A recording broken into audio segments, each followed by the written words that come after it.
1993 жылдың 3 қарашасында Қазақстан президенті ұлттық валютаны енгізу жөніндегі мемлекеттік комиссия құрды.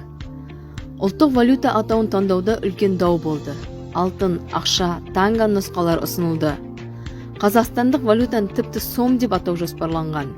Кеңес рублі кеңестік банкноттарда қазақ тіліне аударылғанда осылай белгіленген. Алайда 1993 жылы Қырғызстан қырғыз сомын енгізгеннен кейін теңге атауы қабылданды. Теңге дизайнын дайындау жетекші Тимур Сүлейменов және дизайнерлер Меңдібай Алин, Досбол Қасымов және Ағмысалы Дүзелханов бар авторлық ұжымға тапсырылды.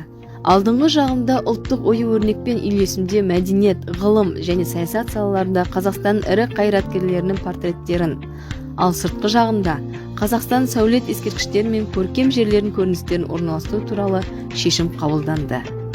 1993 жылы 12 қарашада Нұрсұлтан Назарбаев Қазақстан Республикасының ұлттық валютасын енгізу туралы жарлыққа қол қойды.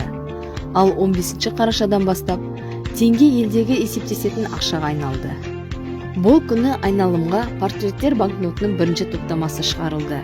1 теңге Әл-Фараби портреті, 3 теңге Сүйінбай портреті, 5 теңге Құрманғазы портреті, 10 теңге Шухан Уәлиханов портреті, 20 теңге Абай Құнанбаев портреті, 50 теңге Әбілхайыр хан портреті, 100 теңге Абылай хан портреті. 1992 жылы 26 мамырда Қазақстан ұлттық банкінің баспа фабрикасын құру туралы президенттің жарлығы шықты.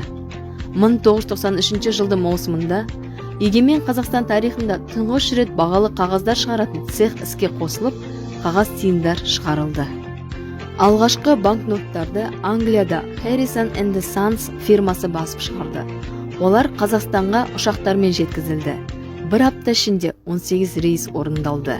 Қазір жинақталған тәжірибе мен көп жылдық тәжірибенің арқасында Алматыдағы банкнот фабрикасында банкноттарды шығару толық жолға қойылған. Қазақстан теңге сарайы 1992 жылы Өскемен қаласындағы Үлбі металлургия зауытының базасында құрылды. Айналымдағы монеталардың алғашқы өнеркәсіптік партиясы 1998 жылдың қарашасында Қазақстанның монета алаңында шығарылды. Қазір банкноттар қатарында 500, 1000, 2000, 5000, 10.000 және 20.000 теңге бар. Монеталар қатары 1, 2, 5, 10, 20, 50, 100 және 200 теңге.